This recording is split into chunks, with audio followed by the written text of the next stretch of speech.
My husband didn't just leave me. He vaporized 15 years of our life at the kitchen table.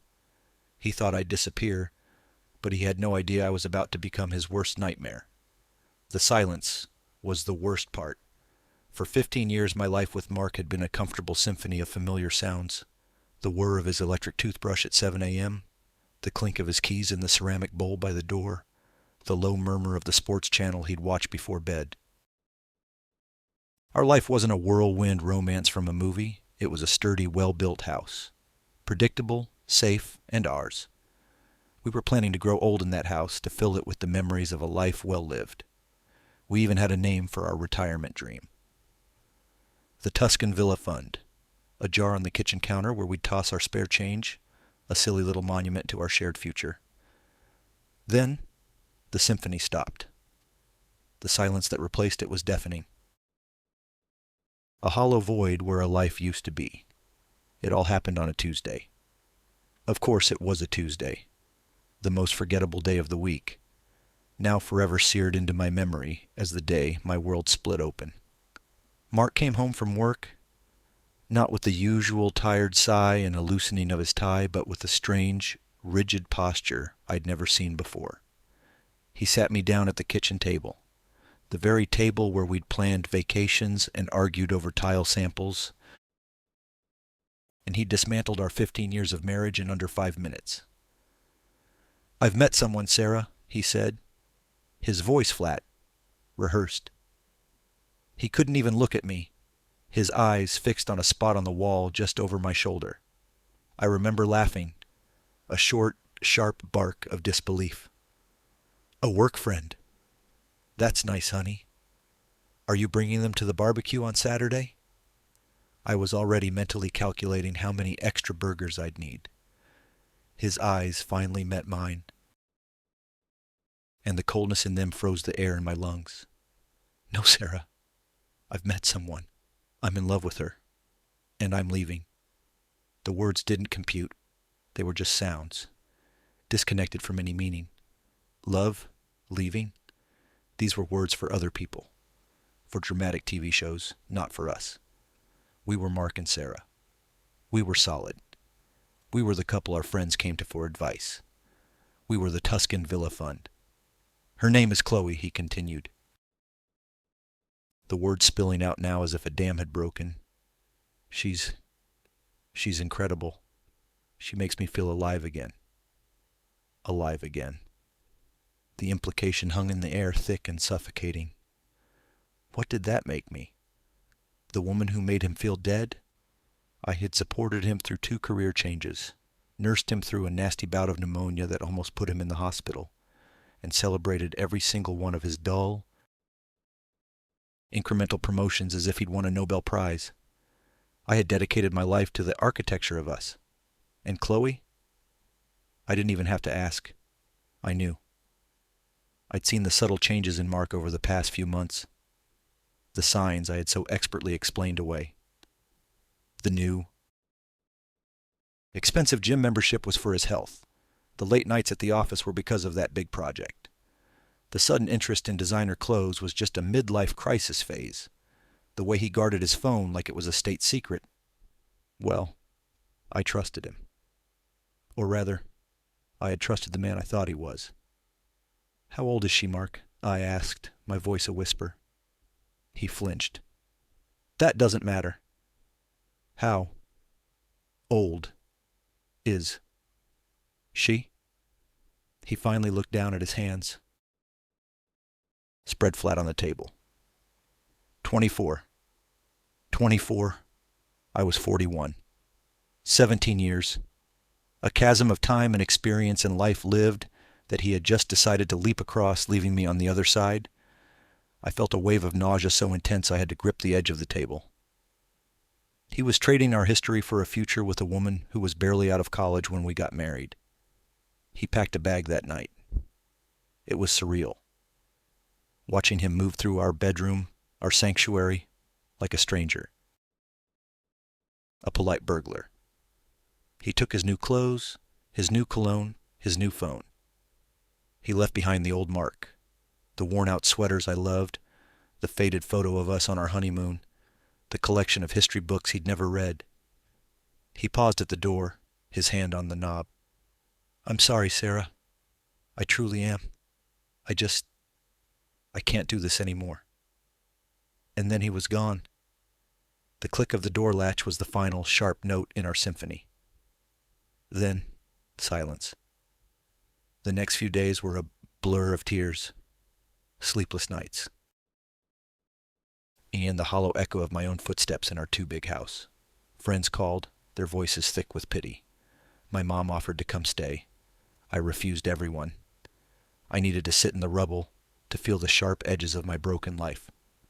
On the third day, fueled by a toxic cocktail of caffeine and grief-fueled rage, I did something I never thought I'd do. I looked her up. Chloe. It wasn't hard to find her. Her social media was public, a curated gallery of a life lived in bright, oversaturated filters. There she was, with her long blonde hair, her perfect teeth, and a smile that seemed to take up her entire face. She was a yoga instructor. Of course she was.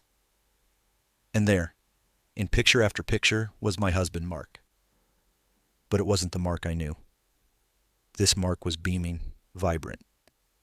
He was wearing clothes I'd never seen. His arm slung possessively around Chloe's tiny waist on a beach somewhere tropical. The caption read, "Living my best life with my soulmate." The post was 2 weeks old. 2 weeks. He had been on vacation with his soulmate while I was at home regrouting the bathroom tile. I was about to throw my phone across the room when I scrolled to an older picture. It was Chloe, in a beautiful white dress, kissing a handsome dark-haired man. A wedding photo. The caption read, "1 year down, forever to go with my amazing husband David." I froze, my finger hovering over the screen. She was married. Of course she was married. This whole nightmare just kept getting worse. I clicked on the man's profile. David. His profile was private, but his profile picture was clear. He had kind eyes, a strong jaw, and a smile that didn't quite reach them, even in the happy photo. I felt a bizarre, fleeting pang of sympathy for this stranger, another piece of collateral damage in the explosion of my life. Then I clicked off, disgusted with myself, with them, with the whole world, and fell into a restless, dreamless sleep. I woke up the next evening to the sound of the doorbell. It was nearly 9 p.m., dark and raining outside. I wasn't expecting anyone.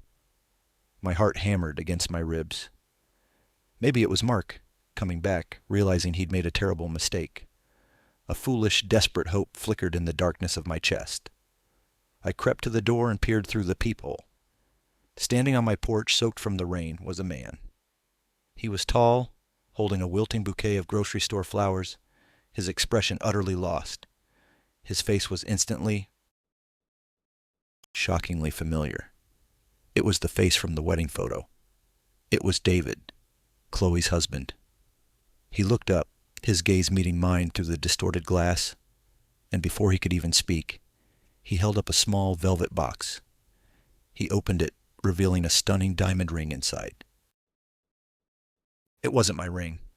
It was bigger, newer. Through the door I heard his voice, ragged with an emotion I couldn't yet place. "Sarah, my name is David. I know this is insane, but I think you're the only other person on earth who understands. So I have a proposition for you." My brain stuttered, unable to process the scene. A man I didn't know, the husband of the woman who had stolen my life, was on my doorstep proposing marriage. The world had tilted off its axis and was spinning into pure, unadulterated madness. For a moment, I was convinced I was having a stress-induced hallucination. The rain, the wilting flowers, the absurdly large diamond glittering under my porch light. It was all too bizarre to be real. My first coherent thought was to slam the door and call the police. That's what the old Sarah would have done. The sensible, cautious Sarah who color-coded her spice rack and paid her credit card bill a week early. But the old Sarah was gone. She had died on Tuesday at the kitchen table. The woman standing at the door now was a ghost, haunting the ruins of her own life, and she had absolutely nothing left to lose. A strange, reckless curiosity bloomed in the wasteland of my grief. I unlatched the chain. "You should come in," I said, my voice hoarse from disuse. "You're getting soaked." He blinked, seemingly surprised that I hadn't screamed or thrown something at him. He stepped inside, dripping onto the welcome mat I'd bought with Mark on a trip to wine country. He looked even more lost inside my house, his broad shoulders seeming to shrink in the warm yellow light of the hallway. He awkwardly thrust the flowers at me. "These are for you." "I'm sorry, they got a little wet." I took the bouquet of sad-looking carnations and dropped them on the console table, not bothering to find a vase. "What do you want, David?" "I told you," he said, his voice earnest, desperate. He was younger than me, I realized now, probably in his early 30s. His kind eyes, which I'd noted in the photo, were bloodshot and circled with dark shadows. He was in the same hell I was. "I have a proposition." He was still holding the open ring box like a holy relic. "And that involves this?" I gestured towards the ring. "You do realize we've never met, and both of our spouses just ran off together, right? I think that's generally considered a bad time to get engaged." A flicker of my old, sarcastic self broke through the fog. A faint, mirthless smile touched his lips. "It's not a real proposal, Sarah. Not in the way you're thinking." He finally snapped the box shut and shoved it into his pocket. "Can we sit down? I know I look like a crazy person, but I promise I'm not. I'm just at the end of my rope." I led him to the kitchen, the scene of the crime. We sat at the same table where my life had ended. The silence stretched between us, thick with unspoken pain. He was the only other member of a club I never wanted to join. The jilted spouses of Mark and Chloe. He finally broke the silence. "I found out yesterday," he began, his gaze fixed on the wood grain of the table. "Chloe and we were having problems. The same way I imagine you and Mark were. She was distant, always on her phone, working late. The usual script. I confronted her. She denied everything, called me paranoid. Then last night, I found her travel confirmation emails. A trip to Bali 2 weeks ago, booked for 2. The other name on the ticket was Mark." My breath hitched. Bali. So that's where the beach picture was from. While I was scrubbing our grout, my husband was in Bali with his 24-year-old married girlfriend. "She packed her bags and left within the hour," David continued, his voice cracking. "Didn't even say goodbye properly. Just left her wedding ring on the counter, the one I worked 2 jobs to buy for her." He looked up at me, and his eyes were glistening. "She said she'd found her soulmate, that Mark understood her in a way I never could. They're getting an apartment together downtown." It was my story, just with the names changed. Every word was a fresh stab in a wound that was already gaping. I didn't offer sympathy. I didn't have any despair. I just nodded, a silent acknowledgement of our shared nightmare. "So I did what you probably did," he said, his voice hardening. "I started digging. I found your home address from an old Christmas card Mark sent to our house last year. Some company thing. And I came here, because I've been sitting in my empty apartment for 24 hours, staring at the walls, thinking, and the one thing I keep coming back to is, I can't let them win." His eyes locked onto mine. And for the first time, I saw something other than pain in them. I saw a fire. A cold, burning rage that I recognized because it was smoldering in my own gut. "They think they can just blow up our lives and ride off into the sunset," he said, leaning forward, his voice dropping to an intense whisper. "They think they can just erase us?" Humiliate us? No, I won't let them. And I don't think you want to either. What's your point, David? I asked, my heart starting to beat a little faster. He pulled the ring box out of his pocket again and placed it on the table between us. This is my point. This is Chloe's engagement ring, the one she left behind. They want a perfect new life, a fresh start. We're not going to give it to them. We are going to become their worst nightmare. I stared at the box. What are you talking about? We fake it, he said, the words tumbling out now. His plan clearly rehearsed in his head 100 times. We fake a whirlwind romance. We get engaged. We use this ring. We post about it all over social media. We tag all our mutual friends. We show up at the restaurants they go to, the bars they like. We look happy. Insanely, disgustingly happy. We show them what it feels like to have your new perfect world invaded. We'll be the ghosts at their feast. We won't let them have a single moment of peace. The sheer, unhinged audacity of the plan left me speechless. It was petty. It was childish. It was completely insane. And every single broken, betrayed cell in my body screamed in agreement. The thought of Mark's face, of her face, when they saw a picture of me, smiling, with a huge diamond on my finger, engaged to her handsome, younger husband. It was a poisonous, intoxicating nectar. It was the first thing that had made me feel anything, other than crushing despair in 4 days. It felt like power.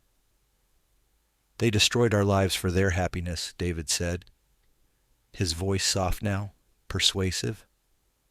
All I'm proposing is that we take a little bit of that happiness back. We give them a taste of their own medicine.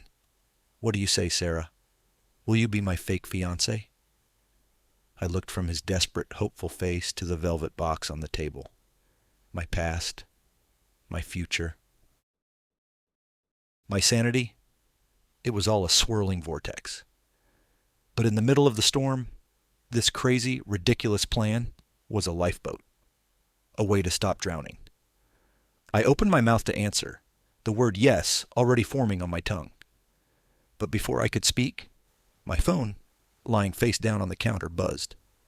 Then it buzzed again, and again, a rapid-fire succession of notifications. David's phone, sitting on the table, did the same thing at the exact same moment. We looked at each other, a sudden, cold dread washing over us. I slowly reached for my phone and turned it over. The screen was lit up with dozens of messages, all from friends, all saying versions of the same thing. Oh my God, Sarah, have you seen this? I am so sorry. Call me right now. My thumb trembled as I tapped on the notification that took me to Instagram. And there it was. A brand new post from Chloe, uploaded less than a minute ago. It was a picture of her hand, a delicate manicured hand, with a brand new diamond ring on her finger. In the background, out of focus but unmistakable, was Mark's beaming face. The caption was simple, a knife twisted deep and sharp. He stole my heart, so I'm stealing his last name. I said yes. Hashtag soulmates, hashtag engaged, hashtag true love. The air in the kitchen went thin, sucked out by the vacuum of that single Instagram post. My world, which had already been reduced to rubble, was now being ground into fine, choking dust. Engaged. The word echoed in the silent room, a cruel mockery of the conversation David and I were just having. My carefully constructed plan of a dignified, quiet breakdown was obliterated. In its place was a white-hot, blinding rage that burned away the tears before they could even form. They hadn't just left us. They were celebrating. They were broadcasting their triumph to the world, turning our private agony into their public victory lap. I looked across the table at David. The color had drained from his face, leaving behind a pallid, stony mask. His knuckles were white where he gripped his own phone, his screen showing the same triumphant photo. He wasn't looking at the picture of Chloe and Mark, though. His eyes were fixed on the ring, the brand new ostentatious diamond on Chloe's finger. It was larger than the one he'd bought her. Mark had one-upped him. It was a deliberate, calculated insult, a final twist of the knife. That, David's voice was a choked whisper. That son of a bitch! He threw his phone down on the table with a clatter that made me jump. It skidded across the wood and stopped just short of the velvet box containing Chloe's old ring. A perfect, pathetic tableau of our shared humiliation. My own phone was still buzzing, a relentless stream of digital pity from friends and acquaintances who were now privy to the full, sordid details of my marriage's demise. I wanted to hurl it against the wall, to shatter the screen that held so much pain. Instead, I took a deep breath, the air scraping my raw throat. The reckless curiosity I'd felt earlier had crystallized into something harder, sharper. It was resolve. He can't even be original, I said, my voice dangerously calm. I tapped my own screen, enlarging the photo, scrutinizing every detail. Mark was at our favorite Italian restaurant, La Trattoria, the one where we'd celebrated our 10th anniversary. He was wearing the blue shirt I'd bought him for his birthday last year. My birthday gift. My anniversary restaurant. He was using pieces of our life to build his new one. The disrespect was breathtaking. David looked up at me, his eyes burning with a new kind of fire. The shock was fading, replaced by the same cold fury I felt coursing through my veins. Our shared pain had been a fragile bond, but this shared insult, this public humiliation, was forging it into something much stronger. Your plan, I said, looking him straight in the eye. Your proposition. It's a good one, but it's not enough anymore. What do you mean, he asked. Faking an engagement? Posting a few happy pictures on social media? I shook my head. That's playing defense. They threw the first punch. A big public one. We're not just going to counterpunch. We're going to build a whole new ring and invite everyone we know to watch us knock them out. A slow, dangerous smile spread across David's face. It was the first genuine smile I'd seen from him, and it transformed his features, erasing the lost, heartbroken man who had shown up on my porch. In his place was a co-conspirator. I'm listening, Hewahig, he said. I picked up the velvet box from the table. I snapped it open, looking at the diamond Chloe had discarded so carelessly. It was beautiful, but it was tainted with her memory, with David's pain. This won't do, I said, snapping it shut. If we're going to do this, we go all in. No faking, no half measures. We don't just pretend to move on. We actually do it. And we do it bigger, better, and louder than they ever could. I stood up and walked over to the Tuscan Villa fund jar on the counter, the monument to my dead future. It was nearly full of coins and crumpled bills, 15 years of spare change, of shared dreams. Without a moment's hesitation, I lifted the heavy ceramic jar and smashed it on the tile floor. It shattered with a deafening crash, scattering coins and shards of pottery across the kitchen. It was the sound of my old life breaking for good. David stared at the mess, his eyes wide. That, I announced, gesturing to the glittering pile of money on the floor, was our retirement fund, our dream of growing old together in Italy. I knelt down and picked up a crumpled $20 bill. Now it's our revenge fund. I laid out the plan. It was audacious, elaborate, and utterly insane. We wouldn't just be the jilted exes. We would become a power couple. David, I'd learned from my brief social media stalking, was a talented architect. Recently laid off from a large firm and trying to start his own business.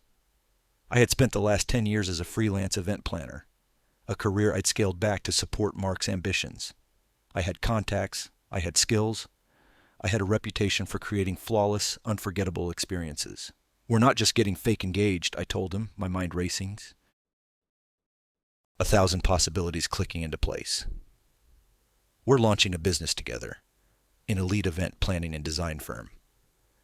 Evergreen Designs. Something classic. Something that sounds like it's been around forever. We'll be the talk of the town. We'll use my contacts to land a huge launch party. We'll be in every society blog, every magazine. We won't just look happy. We'll be successful. We'll be thriving. We'll build an empire on the ashes of what they burned down. David's initial shock melted into giddy disbelief, then into fervent excitement. He was catching the vision. My designs, your planning, he said, his voice alight with possibility. We could actually do it. I have blueprints, concepts I've been working on for years. Exactly, I said. And at this massive launch party, surrounded by the city's most influential people, our friends, their friends, that's when we announce our engagement. Not with the sad recycled ring, but with a new one, a showstopper. We won't be reacting to their news, we'll be eclipsing it. Their tawdry little affair will be yesterday's gossip. We'll be the story. It was a declaration of war. For the next few days, my quiet, grief-stricken house transformed into a command center. David practically moved in. We were fueled by coffee, pizza, and a mutual thirst for vengeance. We spent hours storyboarding our new life, creating a narrative so compelling that even we started to believe it. We pooled our money, the revenge fund, and a chunk of David's savings. We hired a photographer for a series of candid, romantic-looking photos. We strolled through farmers' markets, laughed over coffee, and gazed into each other's eyes in front of scenic city landmarks, all for the camera. It felt strange, like acting in a movie of a life I wasn't living. But with every fake smile, a little bit of the pain subsided, replaced by the thrill of the game. Our first soft launch was a carefully curated Instagram post. It was a picture of the two of us, silhouetted against the sunset, David's arm around me.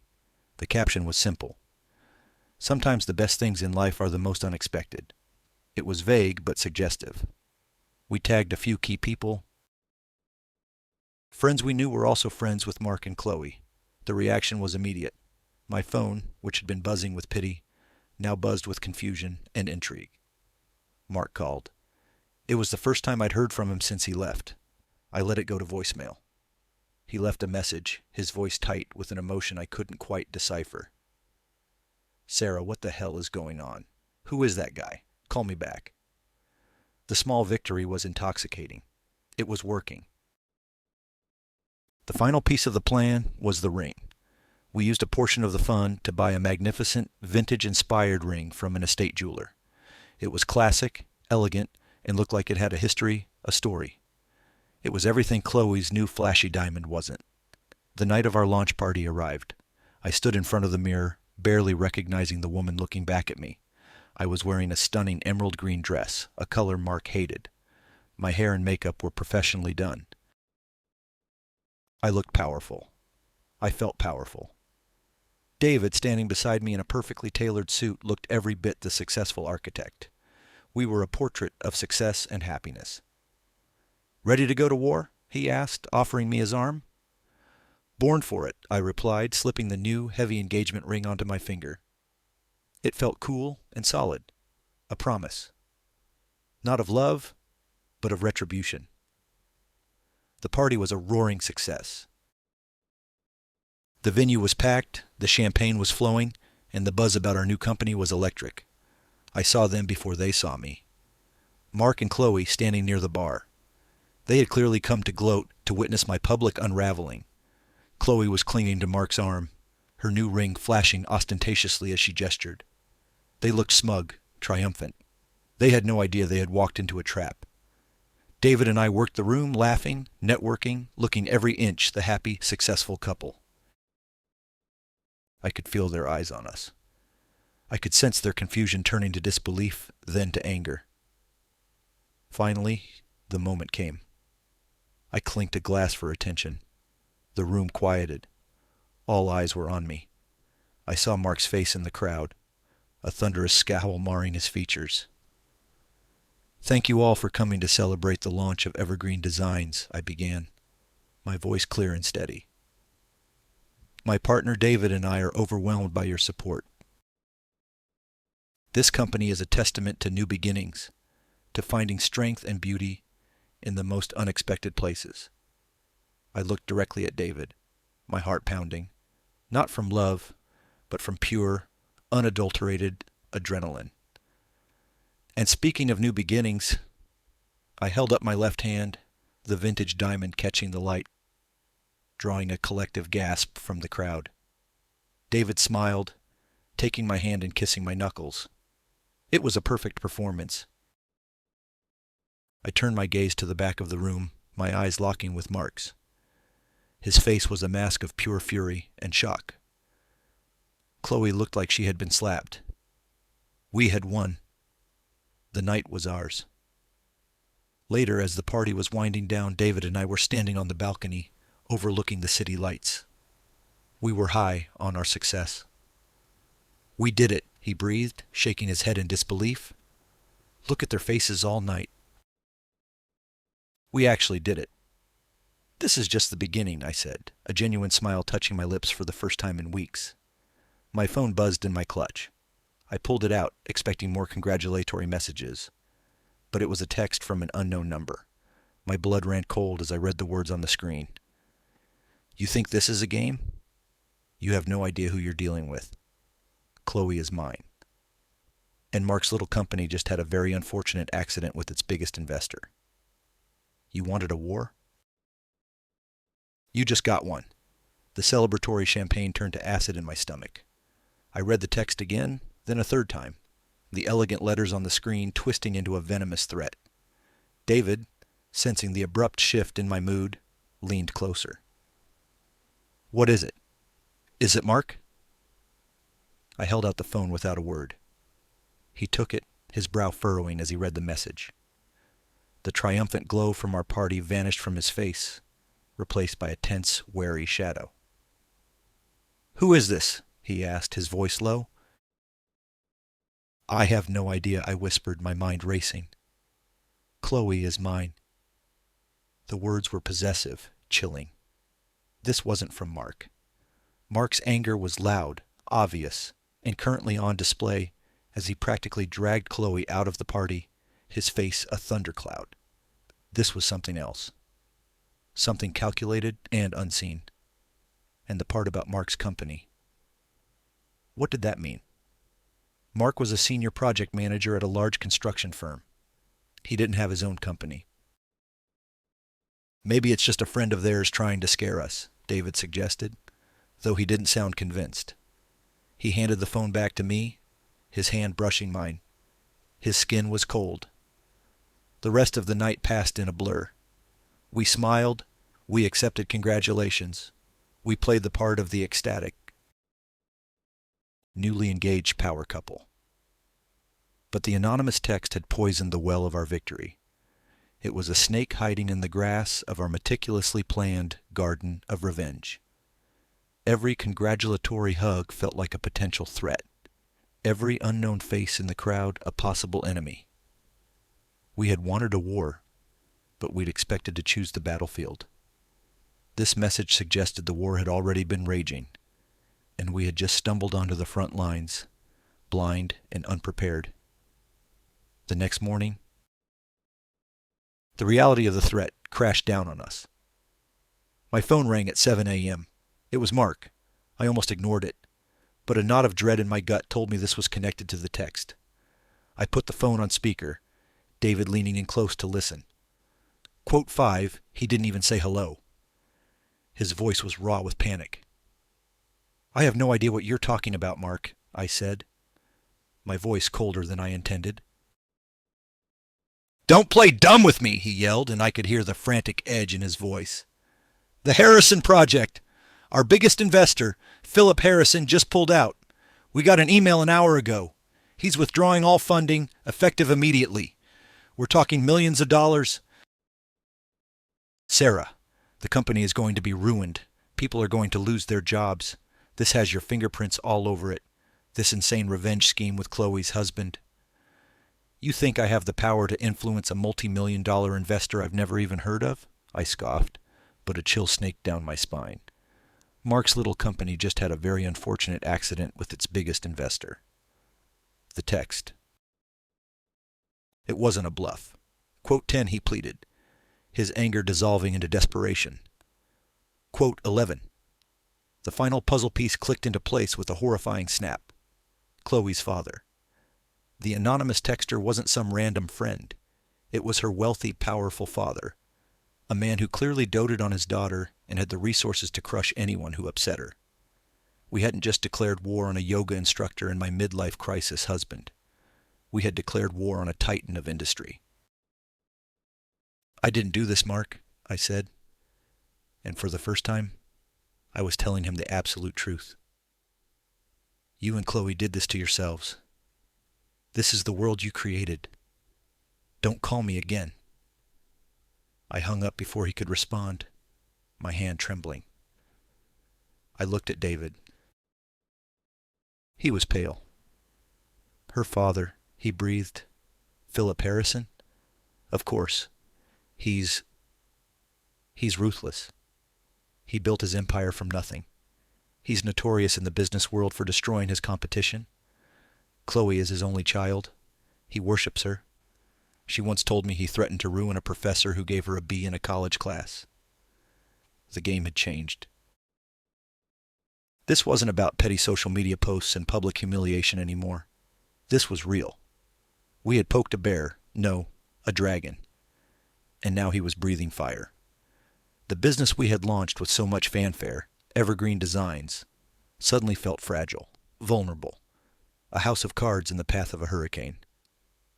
For a moment I considered giving up, calling it all off. We had made our point. We had gotten under their skin. Maybe it was time to retreat,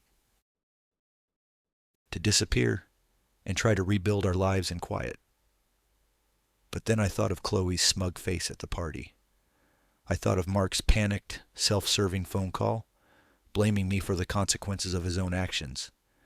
And I thought of Philip Harrison's arrogant, threatening text.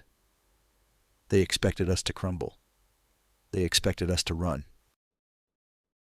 No, I said, the word a solid thing in the suddenly fragile atmosphere of my kitchen. We don't back down. David looked at me, a flicker of fear in his eyes. Sarah, you heard what I said. This guy is dangerous. He could ruin us. He could destroy our new company before we even land our first client. Let him try, I said, a reckless fire igniting inside me. He thinks he can bully us with money and power. He's protecting his little girl. But what he doesn't realize is that there is nothing more dangerous than a person who has already lost everything. We have nothing left to lose, David. He does. My mind was working faster than ever before. Philip Harrison had revealed his strategy. He would attack us through our careers, our finances. He thought that was our weakness. We would make it our strength. He attacked Mark's company, not Mark directly, I reasoned, pacing the kitchen. He used his financial leverage, so he's not going to come after us with thugs in the night. He's a businessman. He'll fight on a corporate battlefield.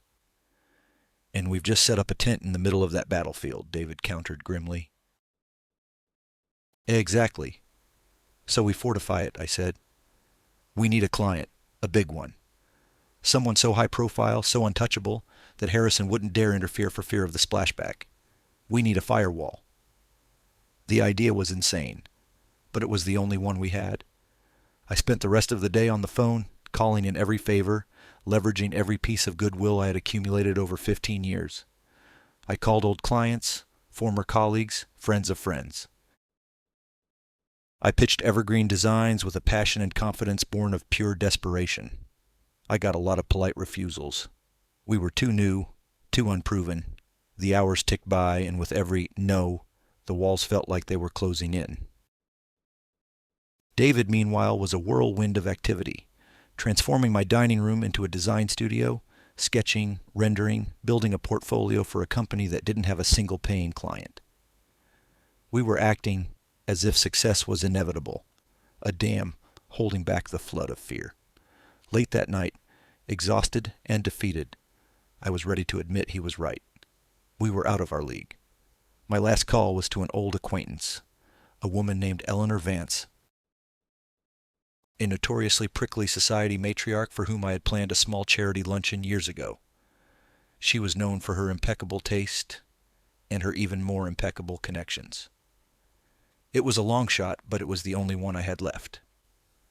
Quote 27, I said, trying to keep the desperation out of my voice.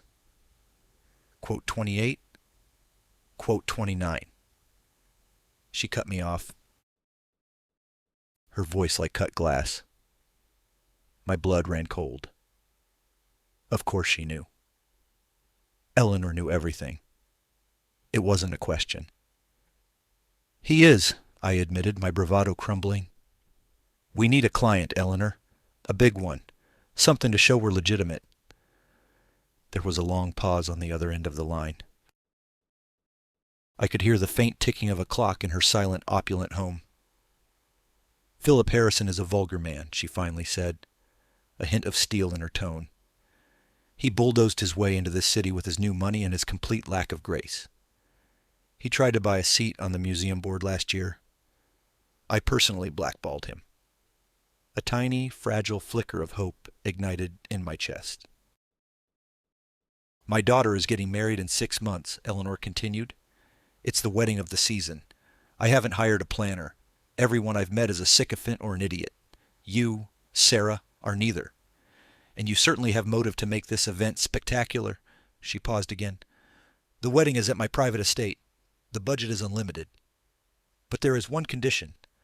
I want a full-scale model of the entire event design, inside and out. Every flower, every table setting, every light fixture. And I want it in my office in 10 days. If I like it, the job is yours. If I don't, you will not breathe a word of this conversation to anyone. Are we clear? 10 days. It was an impossible deadline. A project of that scale would normally take months of planning. But it was more than a lifeline. It was a weapon. Landing the Vance wedding would make evergreen designs untouchable. Crystal clear, Eleanor, I said, my voice shaking with adrenaline. We won't let you down. As soon as I hung up, I told David. The fear in his eyes was replaced with a wild, terrified excitement. 10 days? A full-scale model? Sarah, that's impossible. Is it? I challenged, a grin spreading across my face. Or is it the opportunity we've been waiting for?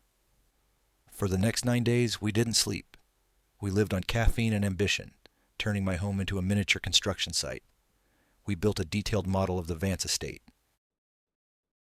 crafting tiny chandeliers from beads and miniature floral arrangements from silk and wire. It was the most challenging, exhilarating work of my life. We were creating something beautiful out of sheer will. On the morning of the 10th day, we were carefully packing the finished model into custom-built crates for transport to Eleanor's office. It was a masterpiece. We had done it. As David sealed the last crate, my laptop pinged with a new email notification. It was a Google alert I had set up for Philip Harrison's name. The subject line was a headline from a local business journal, quote, 45. I stared at the screen, the words blurring together, Studio David Thorne. That was the name of the small independent firm David had been trying to launch before all of this happened, before Chloe had left him. Philip Harrison hadn't just attacked Mark's company. He had bought David's entire professional dream, his name, his portfolio, everything. He owned him. A moment later, David's phone rang. He looked at the caller ID, his face turning ashen.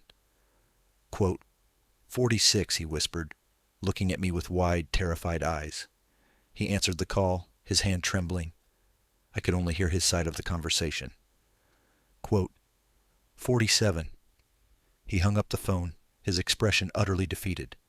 Quote, 48, David said, his voice hollow.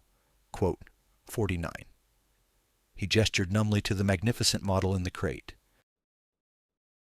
the one built on the foundation of his unique architectural style. Quote 50, he whispered. Quote 51. The air in the room became thick, heavy, and impossible to breathe. The beautiful, intricate model we had poured our souls into for 10 sleepless days transformed before my eyes. It was no longer a symbol of our defiance and creativity. It was evidence, a liability. A Trojan horse filled with David's now stolen intellectual property that we were about to hand-deliver to our enemy's closest social rival. Philip Harrison hadn't just put up a roadblock. He had dynamited the entire mountain. David sank onto the edge of a packing crate, his head in his hands. The vibrant, defiant energy that had fueled him for the past week had completely evaporated, leaving behind a hollowed-out shell. He won, David mumbled into his palms. I'm ruined. Everything I've ever worked for. My entire career, it's gone. He just bought it and threw it in the trash. I looked from David's defeated form to the sealed crates, the cease and desist. The legal jargon was a cage, and Harrison had just locked David inside it. Using this model, showcasing David's unique style, would be a blatant violation. Harrison wouldn't just sue us. He would crucify us. He'd make an example of us, proving to the entire city that he was not a man to be crossed. Eleanor Vance, with her dislike for Harrison, would be furious at being dragged into a messy legal battle. She'd drop us in a heartbeat. Our one chance, our firewall, would go up in smoke. My first instinct was to rage, to scream at the injustice of it all. How could a man with a bottomless bank account be allowed to wield it like a weapon, to literally purchase and erase another person's life's work? But rage was a luxury we couldn't afford. Harrison was playing chess, and he had just taken our queen. A temper tantrum wouldn't get her back. We needed a new strategy. No, I said, my voice cutting through the despair in the room.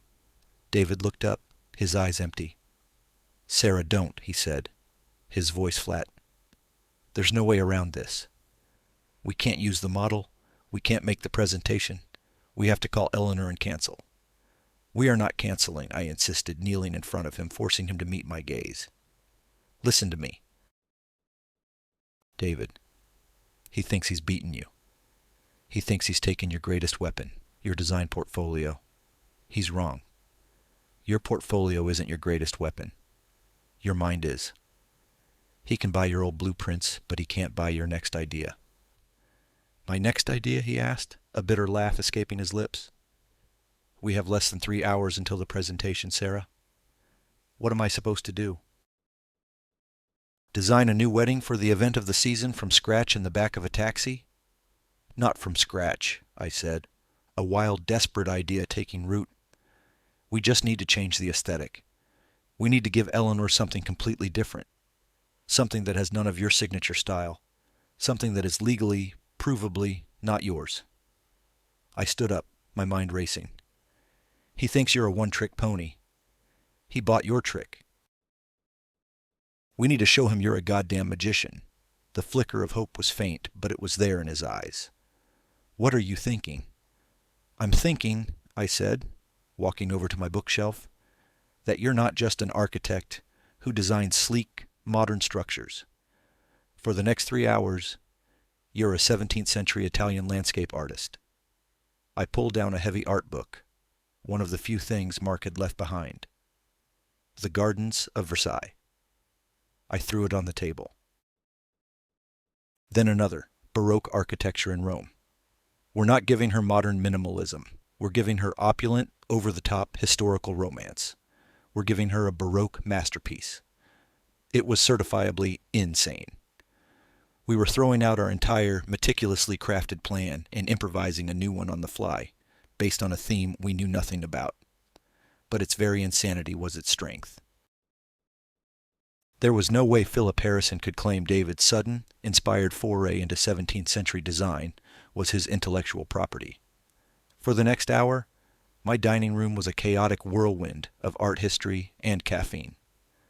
David, a spark of his old fire returning, devoured the books, his pencil flying across sketch pads.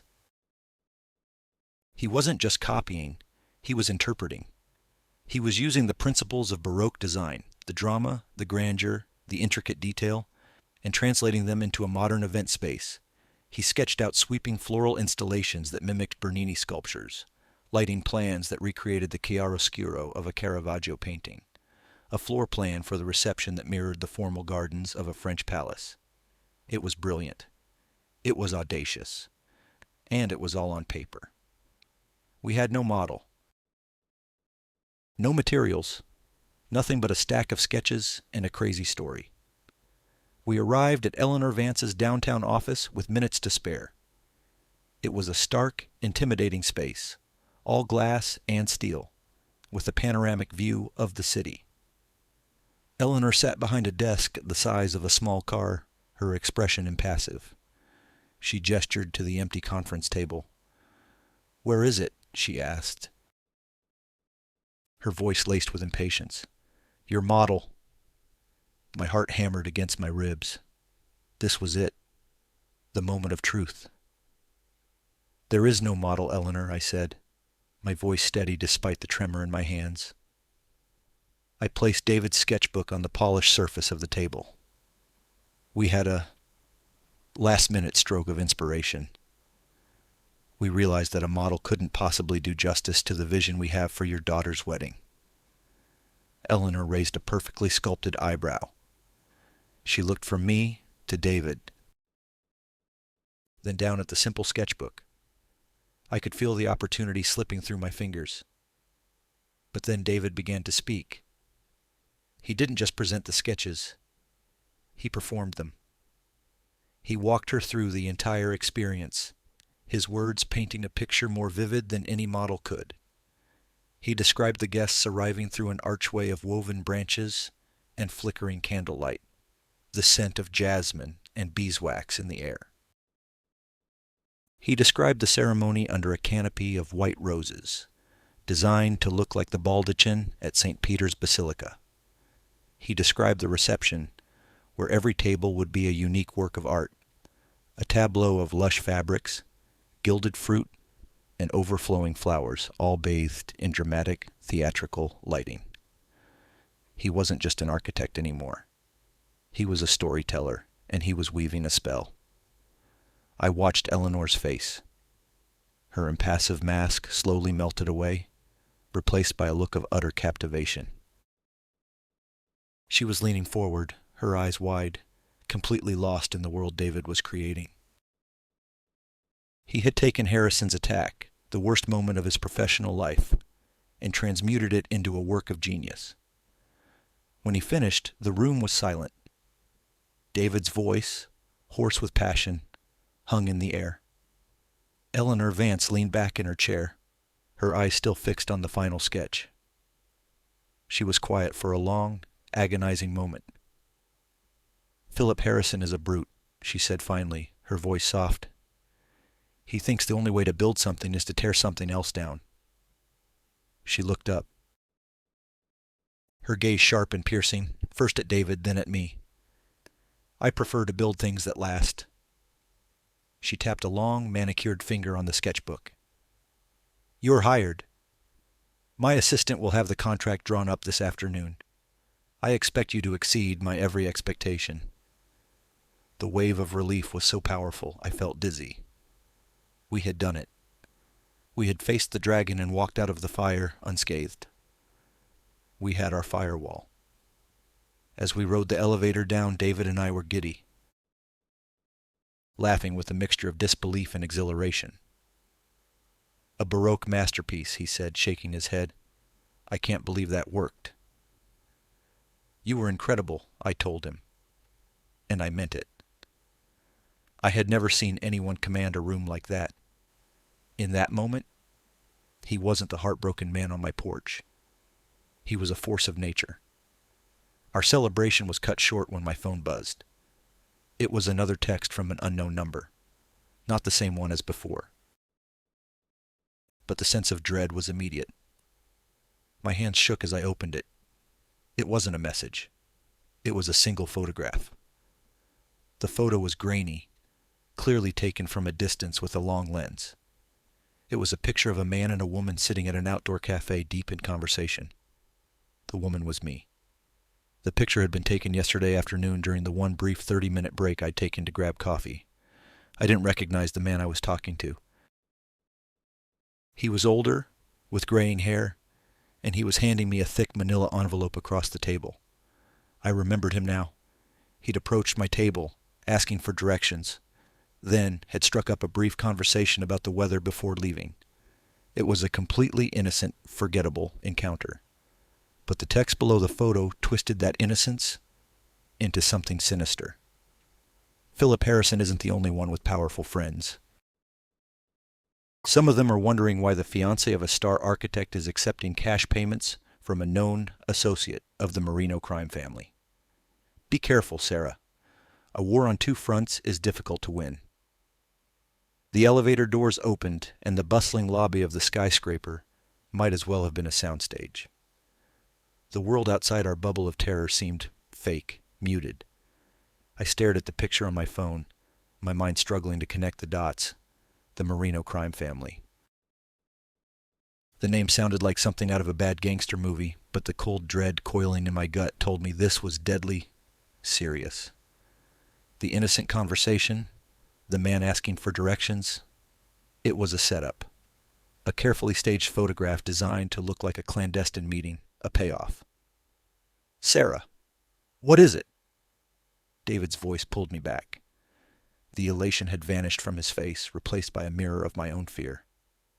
I showed him the phone. He read the text, his jaw tightening.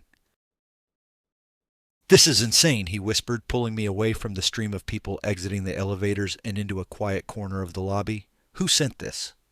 Mark? I shook my head, my thoughts a frantic, tangled mess. Mark doesn't have these kinds of connections. He wouldn't even know who the Marino family is. This is calculated. Mark is a sledgehammer. This is a stiletto. A war on two fronts. The words echoed in my head. We had been so focused on Philip Harrison, the corporate titan, the obvious threat. We'd seen him as the king on the chessboard, and we'd built our entire strategy around him. But we had completely forgotten about the other players. We'd forgotten about Mark. We had assumed he was just a pawn in this, a foolish man chasing his youth, swept up in Chloe's drama. But this threat felt different. It was grittier, more personal. It had the bitter taste of a spurned husband. He's trying to frame you, David said, his voice low and urgent. To make it look like you're mixed up in something dirty. He's trying to discredit you, to scare Eleanor away. Or worse, I said, the thought solidifying with terrifying clarity. This isn't about Eleanor. This is a direct threat to me. This is Mark's way of fighting back. Harrison fights with lawyers and acquisitions. Mark is fighting with this. We left the building in a daze, the victory with Eleanor Vance feeling like a distant memory. The city streets, once a backdrop for our triumphant comeback, now felt menacing. Every passing car, every stranger's glance, felt like a potential threat. We had been so naive. We thought this was a game of public relations and social maneuvering. We were dropping clever Instagram posts while our opponents were planting evidence and manufacturing ties to organized crime.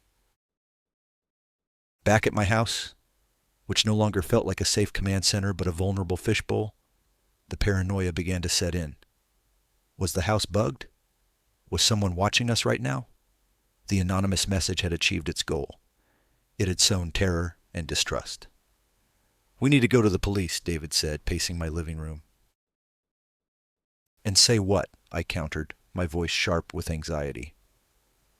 That my estranged husband, who has no known criminal ties, sent me a vaguely threatening text message with a doctored-looking photo? They'll laugh us out of the station. They'll tell me it's a messy divorce and to get a restraining order. An order that will do nothing to stop whoever is really behind this. This was a battle the police couldn't fight for us. It was a war of whispers, of reputation, of planting seeds of doubt. Mark knew my weakness. My entire career as an event planner was built on a foundation of impeccable reputation and trust. My clients, people like Eleanor Vance, hired me to manage the most important moments of their lives. A whiff of scandal, especially one involving the mob, would be professional suicide. Okay, David said, stopping his pacing. He took a deep breath, visibly trying to regain control. Okay, let's think like they do. They staged a photo. Why? To have leverage. They haven't used it yet, they've only shown it to you. That means they want something. They want me to back off, I said. To call off the engagement. To dissolve the company. To crawl back into a hole and disappear. So Mark and Chloe can live their perfect life without their embarrassing exes popping up and stealing their thunder. Exactly, David agreed. So we do the opposite. We escalate. Escalate? I asked, aghast.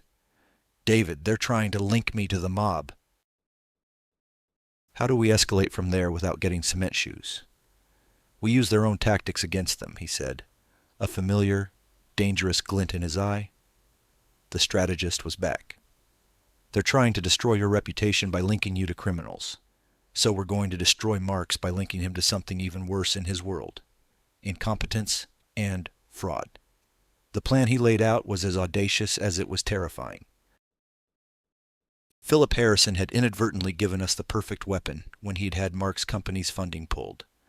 The Harrison project was now in chaos, a multi-million-dollar construction venture grinding to a halt.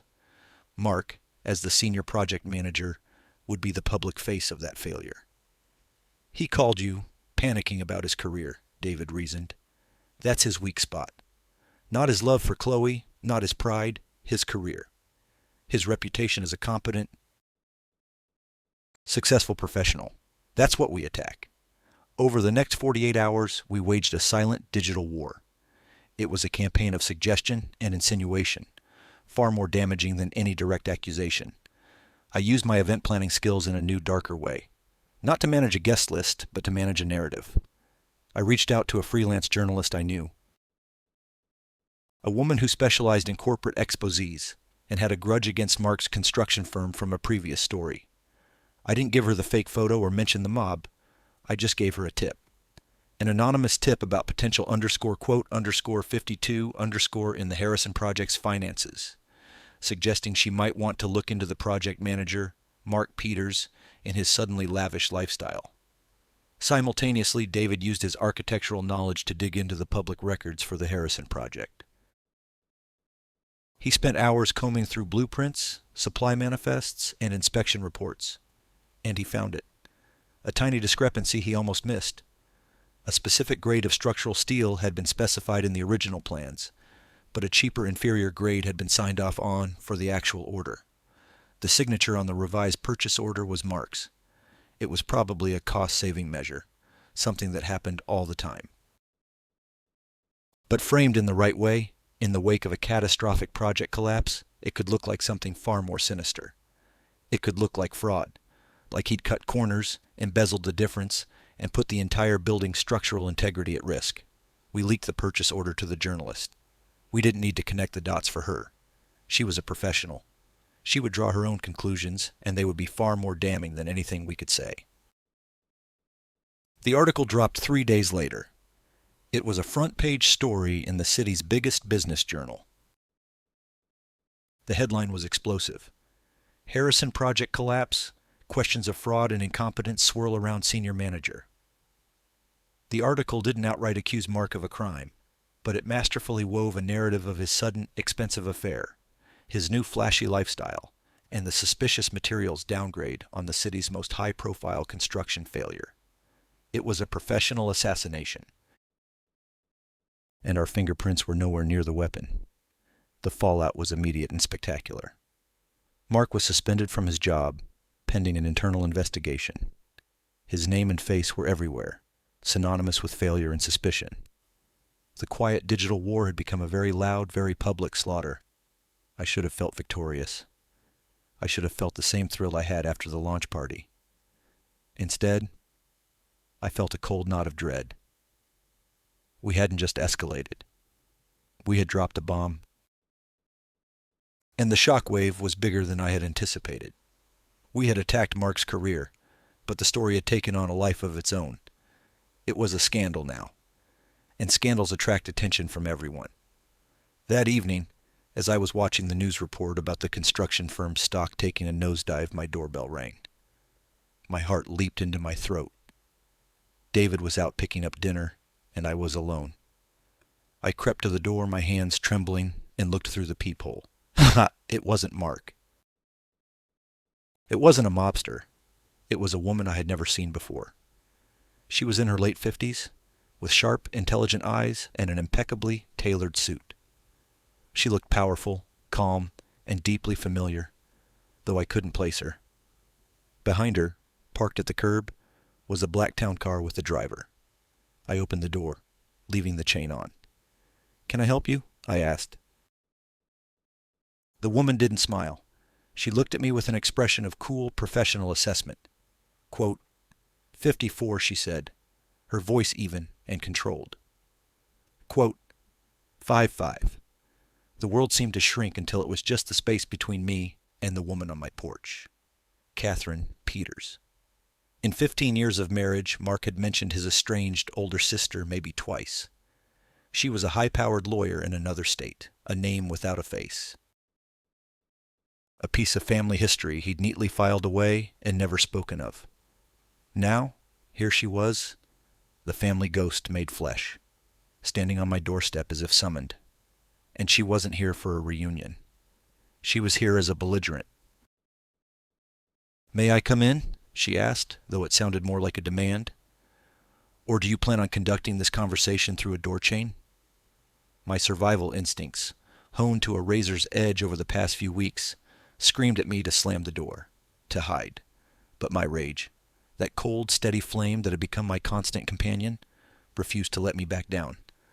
I was done being a victim. I was done being scared. I slid the chain off and opened the door wider. "Be my guest," I said, my voice betraying none of the turmoil inside me. She swept into my house like she owned it, her sharp eyes taking in every detail of my living room, the half-packed boxes from my life with Mark, the sketches for the Vance wedding spread across the coffee table. She didn't just look at things. She assessed them, cataloged them for weaknesses. She was a predator in a bespoke suit. "Cute house," she said, the compliment landing like an insult. "Mark always did have a penchant for the quaint." She turned to face me, her expression unreadable. "Let's not waste each other's time with pleasantries, Sarah. I'm here because you have publicly and maliciously destroyed my brother's career. You planted a story, a fallacious and libelous story, that has caused irreparable damage to his reputation and put his company's future in jeopardy. Your brother destroyed his own career when he decided to blow up his 15-year marriage for a 24-year-old and then let her father fight his battles for him," I retorted, crossing my arms. A flicker of something, annoyance, respect, crossed her face before being suppressed. "My brother's personal choices, however ill-advised, are not the issue. The issue is your response. This theatrical performance you're staging with David Thorne.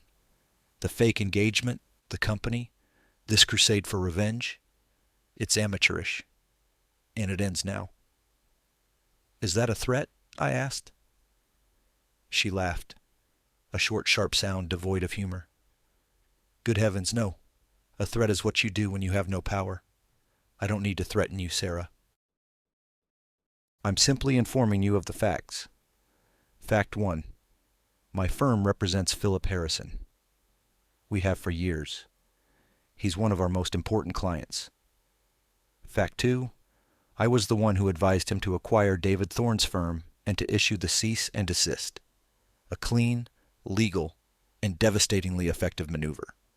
The blood drained from my face. She wasn't just Mark's sister. She was the architect of our misery. She was the hidden queen on the chessboard, moving all the pieces while we were busy fighting the pawns. The staged mob photo, the threatening text, was that her too? Fact 3, she continued, her voice dropping to a conspiratorial whisper. My brother is an idiot. He's weak. And he's followed a long family tradition of thinking with the wrong head. I have no interest in protecting his affair. But he is my brother. He is a Peters, and I do not allow my family to be publicly humiliated, especially not by someone I could professionally dismantle before my morning coffee. She took a step closer, her gaze unwavering. You've played your little game, and you've had your fun. You've hurt him. Congratulations. But now you're going to stop. You will dissolve this sham company. You will call off this ridiculous engagement. You will issue a public statement retracting any implication of Mark's wrongdoing, framing it as a misunderstanding by an overzealous reporter. You will pack your bags and quietly disappear. In return, Philip Harrison will not pursue legal action against Mr. Thorne for violating his cease and desist with the Vance wedding designs, and I will not release the photograph of you accepting a cash payment from Mr. Carlucci, a man who is, shall we say, a person of interest to the FBI. So it was her. All of it. The precision, the cold-blooded strategy. It had her name written all over it. She had orchestrated everything. A master puppeteer pulling strings from hundreds of miles away. And if I say no, I asked, my voice barely a whisper. Then I will do all of those things and more, she said without blinking. I will bury you and Mr. Thorne in lawsuits so deep, you'll never see daylight again. I will leak the photo not just to the press, but to the district attorney's office. I will personally call Eleanor Vance and inform her that her chosen wedding planner is under investigation for ties to organized crime. I will not just destroy your little company. I will salt the earth where it stood. Do you understand? I understood perfectly. I had been playing checkers while she was playing three-dimensional chess in a universe I didn't even know existed. We had never stood a chance. The rage inside me fizzled out, replaced by the cold, heavy certainty of defeat. She had thought of everything. She had left me no moves, no options, no escape. Just then, the front door opened, and David walked in, carrying 2 bags of takeout. He stopped dead in the doorway, his eyes darting between me and the impeccably dressed stranger standing in our living room. David! Perfect timing, I said, a bitter resignation in my voice. This is Catherine Peters, Mark's sister. She was just explaining to me how completely and utterly we've lost. Catherine turned her cool, appraising gaze on David. Mr. Thorne, it's a pleasure to finally meet the man who has caused my client, Mr. Harrison, so much agita. David's face hardened. He set the food down on the table. What do you want? I've already presented my terms to Sarah, Catherine said, turning her attention back to me. I'll give you 24 hours to comply. My flight back is tomorrow evening.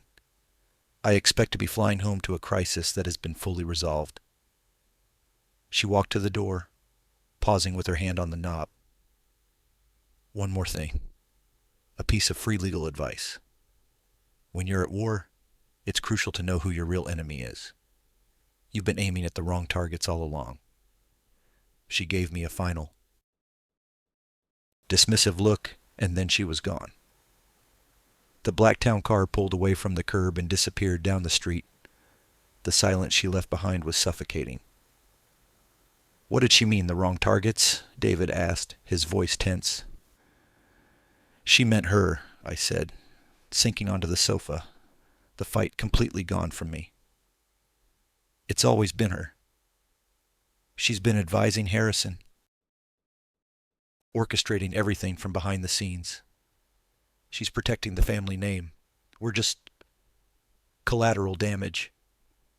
David was quiet for a long time, his mind clearly racing. I felt a wave of guilt wash over me. I had dragged him into this.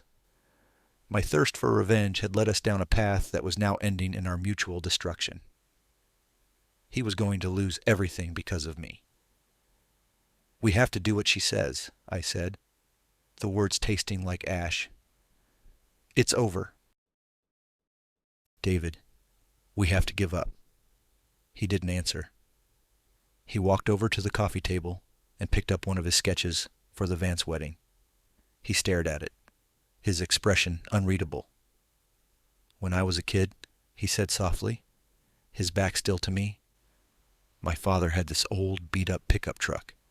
The engine was always stalling. Every time it did, he'd get out, pop the hood, and just stare at it for a minute. And then he'd take this big wrench and he'd hit one specific spot on the engine block. Just one hard whack, and every single time the engine would start right back up. He turned around, his eyes locking with mine. They were no longer defeated. They were blazing with an intensity that startled me.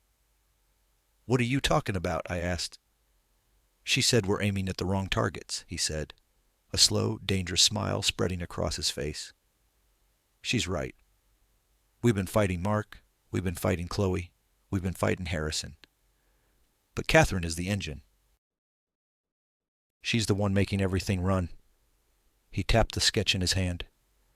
She thinks she's untouchable. She thinks she has all the power. But she just told us her weakness. Her weakness? I asked, confused. She doesn't have one. She's a shark. Oh, she has one, David said, his voice dropping low. A huge one. She said it herself. He is my brother. He is a Peters. And I do not allow my family to be publicly humiliated.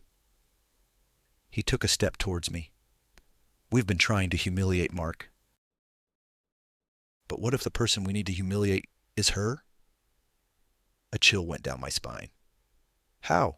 She's 1,000 miles away. We know nothing about her. David's smile widened. Mark does, he said. For the last 15 years, Mark has been married to you, Sarah. He's told you things. Things about his family, his childhood, secrets. I bet he's told you things about his brilliant, scary older sister that she thinks no one in the world knows. He paused, letting the weight of his words sink in. We're not going to hit the whole engine. We're just going to take a wrench and hit one specific spot as hard as we can. So tell me, Sarah, after 15 years of marriage, where, exactly, do we need to hit?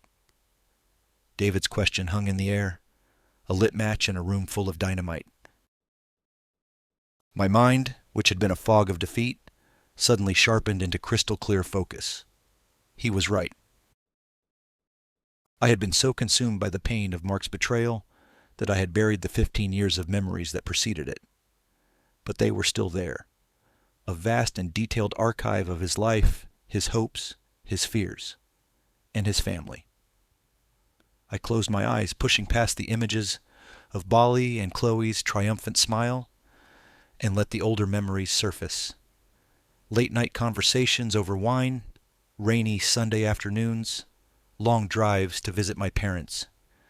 In those quiet, unguarded moments, Mark had painted a portrait of his sister Catherine, not as the legal titan she was now, but as the person she used to be. The ambitious, fiercely intelligent older sister who had clawed her way out of their unremarkable middle-class upbringing.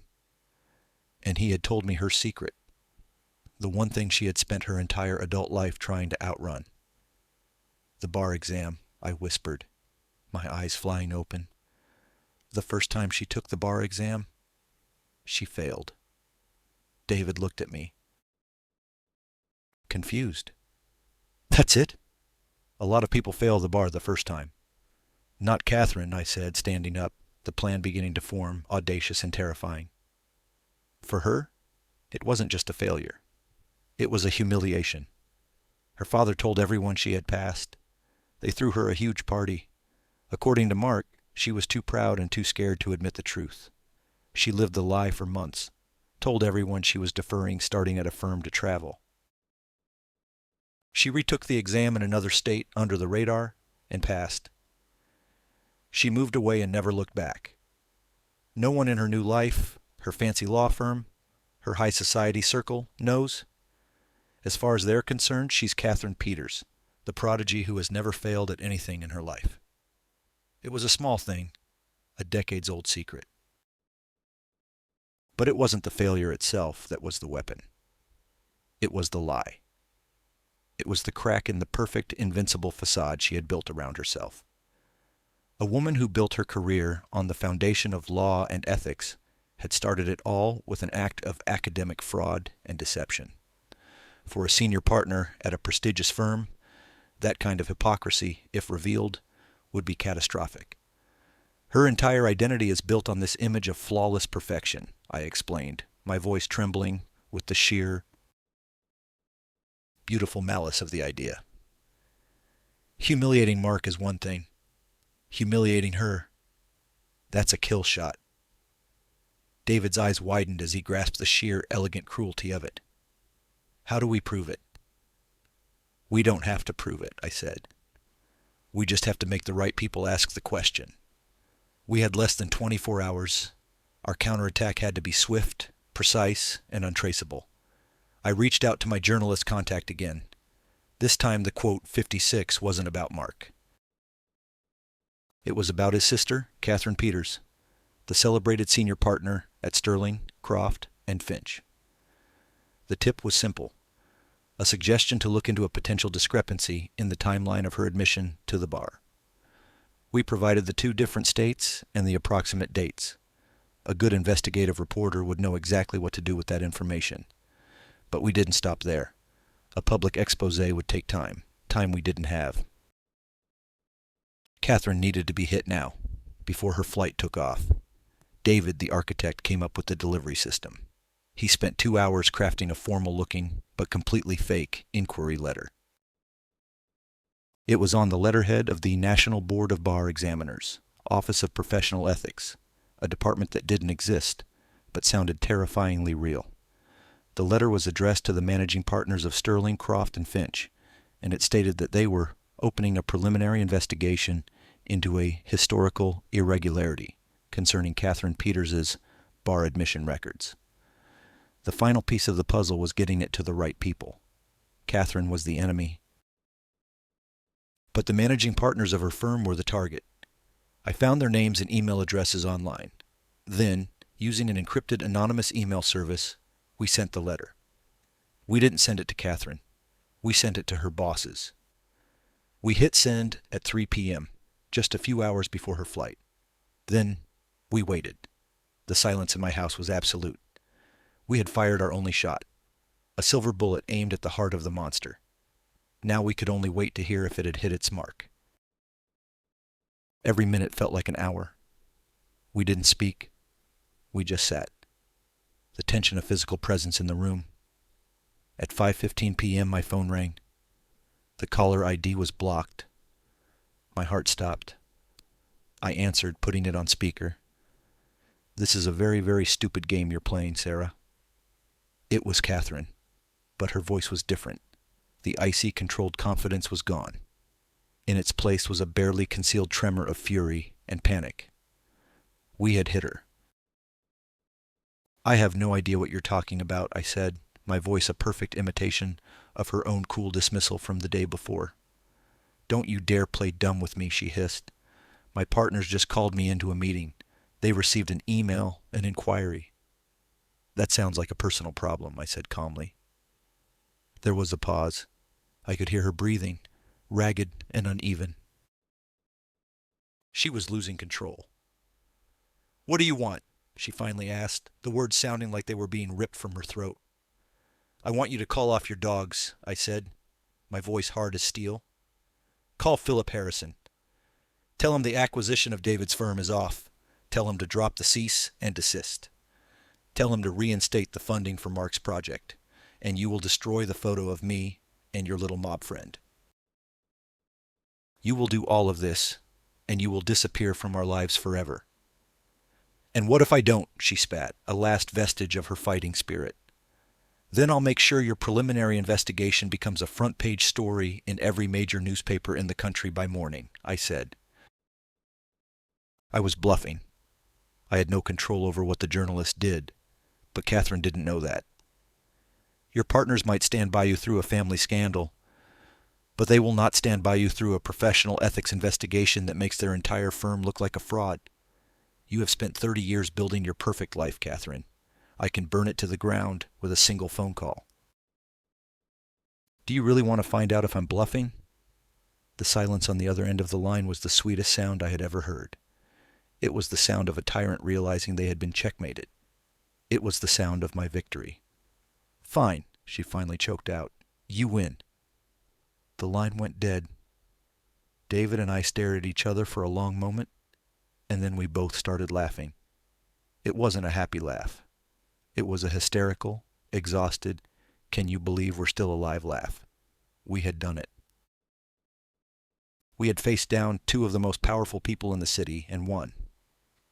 The aftermath was swift. The next morning, David received a call from his lawyer. Harrison Holdings had inexplicably withdrawn their acquisition offer, citing internal restructuring. The cease and desist was null and void. Later that day, news broke that the funding for the Harrison project had been mysteriously reinstated. Mark, I heard through the grapevine, was being forced into a leave of absence, his career still in tatters from the article. But he hadn't been fired. He was Catherine's problem now. A few weeks later, I received a plain manila envelope in the mail with no return address. Inside was a single USB drive. I plugged it into my laptop. It contained only one file, the original high-resolution photo of me and the fake mobster. And a video file. It was grainy security footage from the cafe, showing the man approaching my table. And then, a few moments after he left, accepting a cash payment from a woman in a trench coat and sunglasses. A woman who, despite the disguise, was unmistakably Chloe. Catherine had not only surrendered, she had given me the ammunition to prove my innocence and implicate her client's daughter in a conspiracy. It was a white flag and a peace offering, all in one. David and I landed the Vance wedding. It was the event of the season. A spectacular, Baroque-inspired masterpiece that launched evergreen designs into the stratosphere. We were the talk of the town, not as the jilted exes, but as the city's hottest new creative duo. One evening months later, David and I were standing on the balcony of a new office we were leasing downtown, overlooking the city lights. We weren't a real couple, not in the romantic sense. Our quote 59 had been a means to an end. But what we had forged in the crucible of our shared trauma was something different, something deeper. It was a partnership built on mutual respect, trust, and the unshakable knowledge that we had walked through fire together and come out the other side. You know, I said, looking out at the glittering city, I never did get to that Tuscan villa. David smiled, coming to stand beside me. No, he said, you built something better right here.